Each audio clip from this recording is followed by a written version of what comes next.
Okay, type. So we were in the middle of Ribon, Rishon Najara, and his songs and the pieces of it. Now, I want to do a general overview of song, and then maybe we'll circle back to Rishon Najara specifically. Now, the idea that songs are very potent and powerful and could leave a big impression on whoever listens to them, I think more or less in all different segments of Klal Yisrael is a davar muskim. Whether or not there's a specific chazal that says it or not is hard to say. But, the idea that songs leave a very strong impression on people is considered davar muskim. Now, there is some of the things I'm going to say are famous, some of them less so bear with me. There is in the Hakdamah to the Pas HaSholchan from Yisrael of Shklov, he brings down a fabulous story that happened with him and the Goyin. He says as follows. He says, when the Goyin made a siyum on Shir HaShirim, when he finished learning Shir HaShirim, which was the end of Kol HaTorah Kula, whatever Seder the Goyin followed to learn for his Seder Alimud, Shir HaShirim was the end of Kol HaTorah Kula. He finished Shir HaShirim, that was the completion of Kol HaTorah Kula. He says as follows, V'yosef b'kila kadesh Seryeh, v'shash siyum pirusha al Shir HaShirim, shekil b'men, v'hu have a b'dicha daiti, the Goyin was in a good mood. V'samach b'simchas terasa akdesha, says v'yikr l'mechutanai hagoyin harav d'ser dehei, l'bnei hagoyin hagadol mereinu Rabbi Yehuda leib. He told them to close the door. V'chalena sagru b'yayim, they closed the windows, the door. V'hidliku neiros harbe, and a kashasiyim pirusha nasa ein of lamarim. He lifted his eyes up to Shemayim v'dvekas atzuma, bracha v'hidol l'shmayis v'hagad l'yisvarach Shemay. And it says the Goyin told them all the chachmas that he had learned, and he says kol hachachmas nitzrachim l'tereseinu hakdesha. The Goyin told them all chachmas are necessary for understanding the Torah. V'klulim v'yadatim kulim tachlisam. And the Goyin says he knew all of them. V'shleimus v'eskiru chachmas algebra, u'meshulashim, v'handasa, v'chachmas muzika. The Goyin was masker that he knew algebra and science and different things. And then he says he knew the chachma of music. V'shivcha harbe, he praised the chachma of music a lot. Hu haya omer, he used to say, ki roiv taimei ha-Torah v'seidus shirei Leviyim v'seidus tikunei hazayar yef shaleida belada. The Goyin says, roiv of the taimei ha-Torah and the seidus of the shirei Leviyim and the seidus of the tikunei hazayar, it's impossible to know without knowing the chachma of music. Al yada, through knowing the chachma of music, yechelim ben adam lamas b'chleis nafshem min imusa. A person could die from the aliyah and the sweetness that comes from music. So this is the Goyin being quoted by Yisrael of Shklov, writing that music has the ultimate potency, the ultimate depth of potency is in the music, and now it would follow that if that's true, so then you have to be careful, what type of music you're listening to, where the music comes from, what the source is, etc. Now, so the overall question is that I want to discuss is about taking music from non-Jews, meaning songs, music that was written by non-Jews. You want to co-opt it and use it for a Jewish song, for a davening, for something like that. Now, there's definitely, let's say like this, I'm gonna read a lot of different things. There's a lot of achronim and poskim, rishonim even, that say one way or the other, and there's plenty of them that say it's aser. But let's not be malamayim from the fact that it definitely happened, throughout the Deiros, a tremendous amount. For example, I'll just share two examples. One of the most famous musicians in the Chassidish world was the Rabbi Isaac Kaliver. Rabbi Isaac Kaliver is the first Rebbe in Hungary. He's the first Chassidish Rebbe in Hungary. He's a Talmud of Reb Leib Saris. Now, I don't know if the story ever happened, but there are some who say that Reb Leib Saris was in a village, I forgot the name, somewhere. He was in a village somewhere on a Shabbos afternoon, and he had a hergish that there's a child somewhere deep in the Hungarian, backwaters, who comes, his neshama comes from the Sherish HaNegina, and Memela, he's an untapped potential, and he could be something very consequential as a Rebbe. After Shabbos, he told his wagon driver, we don't know his name, hitch me up, we're going for a long ride. Obviously, the throw in the Kvitzas Haderach and whatever else, and he gets to this small village where the Rabbi Isaac Kaliver was there. And Rabbi Isaac Kaliver was a Yasim, he was 8 years old, and he was a duck farmer. That's what his job was. He was herding the ducks on his mother's farm. And Reb Leib Saris comes over to him and says, who are you? What's your story? He says, I'm a Yasim, I herd the ducks. And Reb Leib Saris says, okay, I have a plan for you. He goes to his mother, he asks his mother, would you give me over responsibility for Rabbi Isaac Kaliver? I'll raise him, I'll make him into a real Adam Gadol. And Bekitza, she was maskim, and Reb Leib Saris took Rabbi Isaac Kaliver back with him, wherever he was coming from, and he eventually dropped him off by Reb Shmelk of Nikolsburg, and from there to the Rebbe Meilach, and until he became a Greister Rebbe. And he was taka famous for his songs. Now, but his most famous song, Sala Kakashmar, is a duck herder song. That's what it is. It's a farmer song. It's a Hungarian folk song that farmers would sing to their animals while they were herding them. And he tweaked some of the words and changed it into a song of dveikus and yearning, and it became a very famous song. I mean, but this is a davar yidua, that song was meaning the words, the Hungarian words, the original words of it are clear what it's about. That's example number one. For example, now another example, the Lubavitcher Rebbe, the last Lubavitcher Rebbe, used to teach songs to the Chassidim on Simchas Torah a lot of times. He taught I think 10, 12, maybe 14 songs to the Chassidim every Simchas Torah. Now he had a song that was called Nigun Shamil. You know it? Nigun Shamil. Now Nigun Shamil in Chabad later on became a popular song from Mkaimcha, because the Rebbe and the Rebbe's minion sometimes would sing it from Mkaimcha. So it became a Mkaimcha song. Now, but what is Nigun Shamil? Who is Shamil? Shamil is Imam Shamil.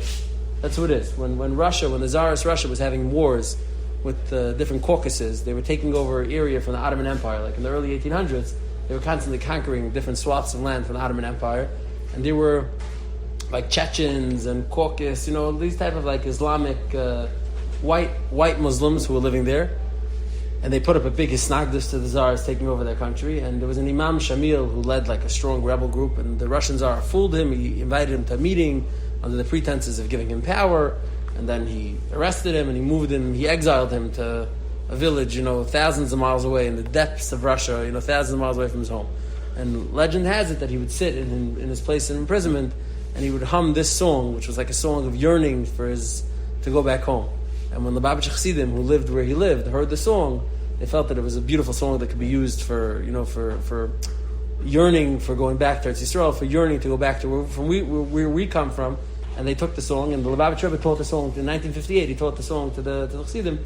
And so that's even like a more modern example of the song. And that song even bears the name, meaning Imam Shamil is a person. You could look him up. He existed. There's pictures of him, paintings of him, whatever it is. So, meaning, and this was not the Lubavitcher Rebbe himself said over the story. So this was a common thing, that songs could be taken from one place and co-opted, to be used for Jewish means. Now, probably the most famous that everyone knows of where this is discussed is Ramesh's tshuva to Shmuel Dishon about Kalbach songs. Right? Ramesh has a famous tshuva where he was asked about the songs that once, he doesn't say he was talking about, but once the mechaber of the song is no longer, being Shemer Torah mitzvahs in every way, is there a problem singing a song? And Ramesh has a hard time finding a makar that the songs of a person, that it matters who the mechaber is. Ramesh goes much more. He brings a raya from Yochanan Kohen Gadol. There's a machlekes of Yochanan Kohen Gadol was the same Yochanan Kohen Gadol who later goes off the derech, and the Chazal quotes him.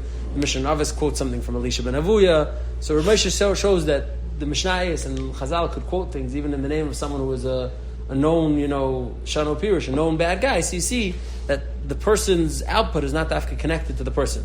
Ramesh is more noted to the idea that it matters what the song is. There are songs that are kosher songs, there are songs that are not kosher songs. So that's like a famous, Hechatim, so this is discussed. This shaila about, call it kayach hapayel benifal, right? The kayach of the person making the song in the product he created. Now, where does the shmuz really take place? So the shmuz really takes place in the Tefillah. There's a Ramah in Siman Nun Gimel, in Sif Chaf Hey. The Ramah, in the end, he's quoting much earlier Svarim. The Ramah says that a chazan who's menavel piv, and this might be one or two things, there's a lot of different variations, but he says a chazan who's menavel piv and says things he's not supposed to, or he sings Goyish songs, so you warn him not to do it anymore, but if he doesn't listen, Mavir Noisim Yemna, so you take him down from Mishteller, he can't have the job. Now, what the Ramah is quoting is really a kolbay who's quoting a tshuva from the Rif, where the Rif says that a chazan he says it as one thing, menavel piv v'shar shirei, shar shirei akum, so he can't be a chazan. This is what the Ramah is quoting. The Ramah brings this in Darkei Moshe in Siman Nun Gimel, and he brings it in Shulchan Aruch in the Mappa in Siman Nun Gimel. Now the Magen Avram Afanar brings from a Sefer Chassidim that says something similar but slightly different. The Ramah brings from a Sefer Chassidim that says that for guys exact right, the Sefer Chassidim says that a person, the Sefer Chassidim says really the opposite. The Sefer Chassidim says a Jewish chazan shouldn't sing his songs in front of a guy, because maybe the guy will go back with this chazanish piece and take it back to his church, and then it's going to become a church music. This is what the Sefer Chassidim says. Now, Kaidua, we know Lamashal that priestess kapayim, right? Whatever that means, either like this during Tefillah, the meikara haisa all of it's like Hakadosh Baruch Hu. and then it became Sunday. This is a tshuva from the Beersheba. Rabbi Kvegi brings down Shulchan Aruch, meaning so we know that something could change. So the Sefer Chassidim is referencing that idea that even if you have a song that's Betzim Heilig, that Betzim comes from a good Yiddish source, if the Goyim co-opt it, it could become problematic. Now, Kal V'chomer, if it's the other way, right? Kal V'chomer, if you take something that's Lahedya, a Goyish song, and you use it as a Chazanish piece, for sure that's going to be a problem, which is what the Magen Avraham brings. Magen Avraham brings the Sefer Chassidim as like a Kal V'chomer. Forget about the Ramah says, like, this is a Kal V'chomer, says the Ramah. Now, there's a lot of nuance between, let's say, the Kolbay, the Rif, the Ramah, the Magen Avraham. Each one says it a little bit different, and in the Paiskim, there's a lot of Tumul Arai if there's a chilik. For example, there's a difference, Pashtus, between song, the Bach in a tshuva, in tshuva Kol Chav Zayin, and the end of the tshuva, the Bach says as follows. The Bach says that the Kolbay and the Rif say, that you're not allowed to sing Shirei Akum in shul, is only if it's Shirei Avodah Zarah, which is a rational chilik. There's an idea that if it's Shir Avodah Zarah, you can't sing that in shul. So the Bach is kilu mekel in a certain sense more than the Ramah. The Bach is saying only if it's Shir Avodah Zarah it's allowed, but if it's just general Goyish music, it's not a problem. Others say even Shirei Agavim, which means love songs, basically. Now, amongst the Achronim, there's a machlekes. Why is it usher to take a love song and use it as shul music? So some Achronim say, because when you're going to be singing the song, you're going to be thinking about the original song, and you're going to end up, your machshavas are going to be all over the place. Now that only applies if it's a love song that you're familiar with, meaning a song that's from 100 years ago. If it was, originally made as a love song, but you don't know what it is anymore, that wouldn't be relevant. Others say, because a song that was made for, something that's kederach hamenafim, and the way, people of ill repute talk to each other, it's not a song that could be, it's possible ba'etzim. So there's a lot of gray area amongst the achronim how to learn this. Now the Maisa, the Ramah, the Magen Avraham, the Bach, and the Shulchan Aruch Harav, many of the Achronim passing like this Lahedya, that any song that comes from a Goyish origin, you're not allowed to incorporate into Tefillah. You're not allowed to bring it into Tefillah. It's not allowed to be in the davening. They don't say Dafka. The Shulchan Aruch Harav, when he brings it down, it's Siman and Gimel, he makes no chilukim between Shir Avodah Zarah, Shir Agav. It's all the same.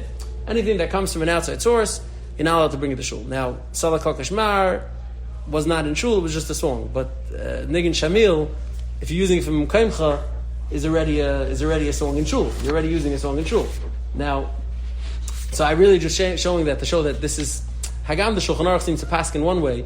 There's a lot of makom that that's mefaktik, and it doesn't seem like that is the actually shura tachtona. So where's the kil the tzad lahakol? Now, there's a famous tshuva from a sefer called Krach Shel Reimi. It's from like the mid 1800s. It's actually like a shtickle mevucha. If the Krach Shel Reimi was maybe a shtickle maskil, he wasn't like a card carrying maskil for sure. But like some of the tshuvas are a little interesting. But in the Krach Shel Reimi, tshuva aleph in the sefer, the first tshuva in the sefer, it's a long tshuva.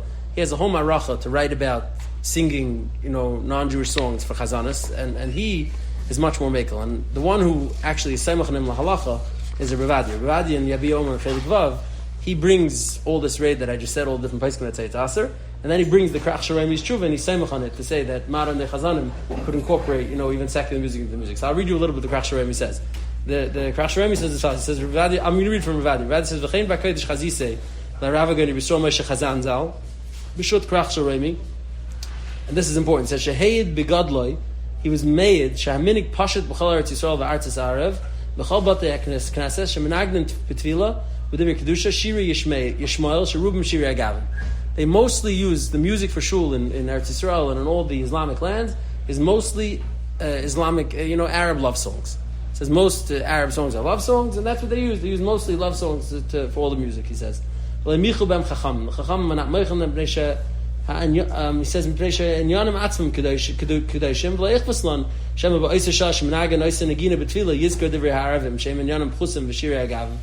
you're singing Kedusha now, you're singing Mkaimcha, we're not chayshish that maybe your mind's going to drift off, and you're going to start remembering that this is a love song. It says, Umeydani, Alai Shemayim V'aretz. This is the Krach Shel Reimi talking. Meidani Alai Shemayim V'aretz. Shebe Yosi Be'ir Gedel Shel Chacham Shel Sefer from Smyrna. Smyrna is in Greece. When I was in Greece in Smyrna, Re'isi Migdele Chachamim Shei Gamkin Mesherim Gedelim Apichachmas HaMuzik. I saw from the Gedele Chachamim who were also great musicians. B'Roishem Rav HaMuflig Rav Avram HaKoyen Aryash Zal Shei Holchem Achrei HaPargud Shel HaKnesiyas HaNotzrim. They would go stand behind the church during services. B'Yimei Chagam, during their holiday season, l'Islamid mehem neginas miyuchadas al pi muzika. So they could learn from them, special songs, and they could take them back to shul. This is what he writes. This is the Krach Sharem. He writes this. Now, so there's two components of this, of what he's being makel of. First, he's saying that in the Islamic countries, everybody's makel to sing, Arabic love songs. Okay, that's one thing. Now, even just on the little sikor that we did of the Achrayim, we know already that there's a chilik between love songs and Shir Avodah Zarah, meaning stam, a profane song, is shlav number one.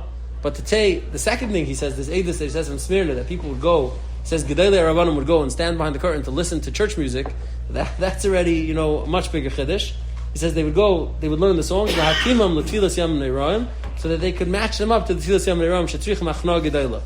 Because Yom Ne'eram song, you need very somber songs. So what better place to get it than by the local church on their holidays? This is Mila B'Mila. They make beautiful arrangements for Kaddish and Kedusha from these songs. You don't have to be makbid on the tune. The tune is not important. It only matters what you're saying. The words is the only thing that's important. As I like the Krach Sharemi. Now, he says, we've already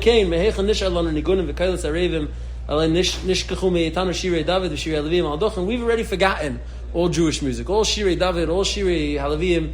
We don't have anything anymore. We can only get it from them, he says. Wherever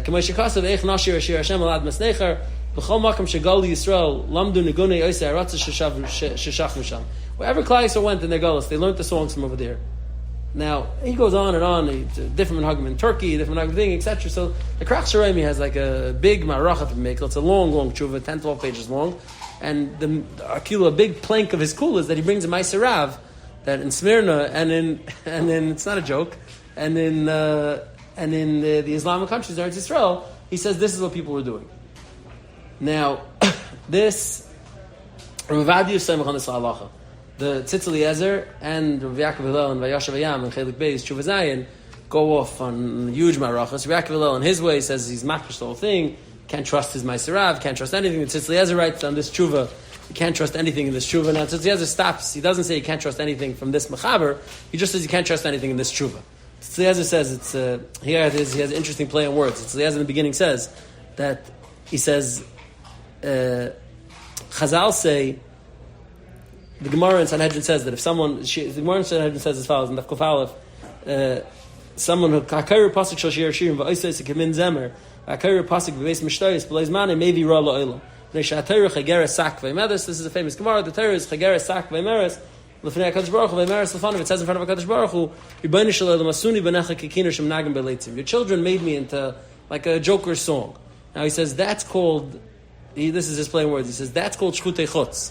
When you take Shir Shirim and you sing it in a place where you're not supposed to. He says this is called chulin shnasa bazar.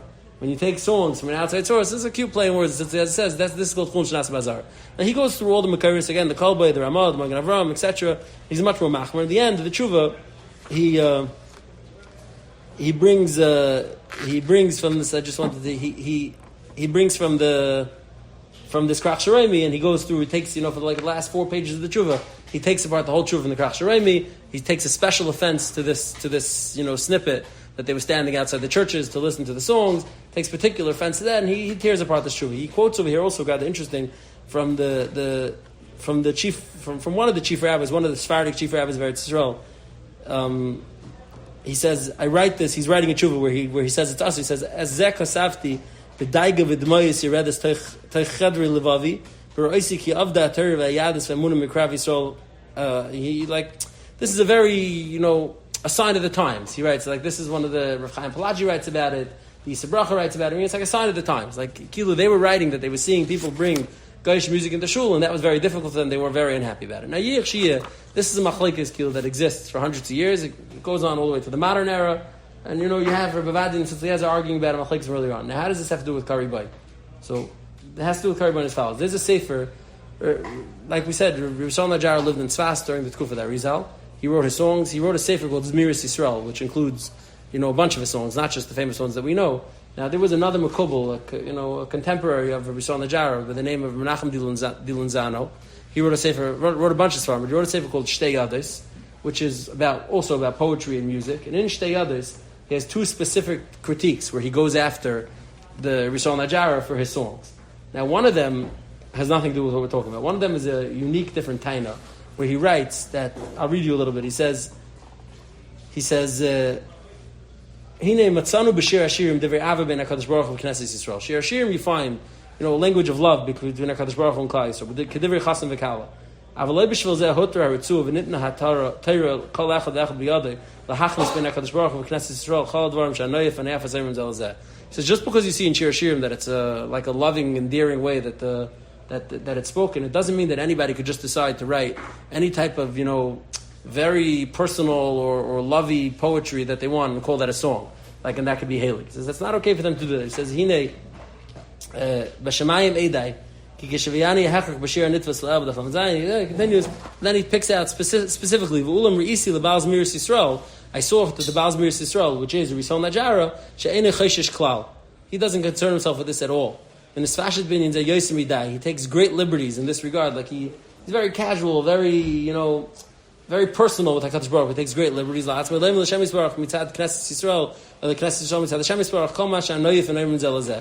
he takes, major offense to the way Rishon Najara does two, I don't know how to describe it or what the right word would be, but too informal, too, almost crass in the way he describes the relationship between Klal Yisrael and the Yidden, and he's very unhappy. That's Taina number one.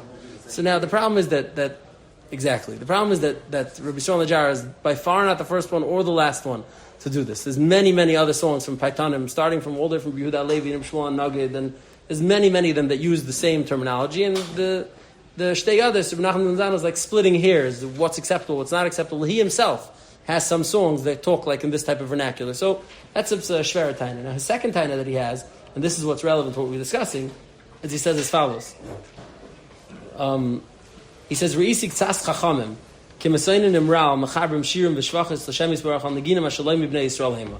I've seen people who are choosing to set their music with songs that aren't Jewish. Ve'ein hadin imam, ke'em b'kach chlum, av masha roi limas uktzas shirim shemaschilim b'milim daimis. Oh, I'm sorry. He says, he starts off, he says that it's okay to take Jewish music. The Shtei Yadis holds it's okay to take Jewish music. Now again, it's like a hair-splitting kilik. He says it's okay to take Jewish music. What his problem is when they take songs that are very similar. He says, he's talking about Rishon Najarav again, Shechiber Shir L'Noyam, I can't even read these words in Arabic, Amariri mi alma al marira, I don't know, it's Arabic words, and he changed it from Roime alma am roim huma. Meaning taking a famous, Arabic song with very similar phonetics, it sounds almost the same, and changing it to Hebrew words, and calling that a Yiddish song, that he takes major offense to. And I think you looked this up last week, but Ribon was one of those songs. Ribon is a copy of an Arabic song of the day that even starts off with a similar tone. And Rabbi Nachman Zana takes specific offense to these two critiques. Now this is all in the rearview mirror because Ribon, like we spoke last week, was accepted by the Mekubalim. The Arizal seemed to have spoken very highly of it, and many Rebbes and all kinds of Klai accepted it and became a centerpiece of Friday night Zmiris. So this is all in the rearview mirror, but this is just the story of maybe the speed bumps before it became so accepted. Okay, next week we'll go back to Adlak Tisneris. Excuse the digression.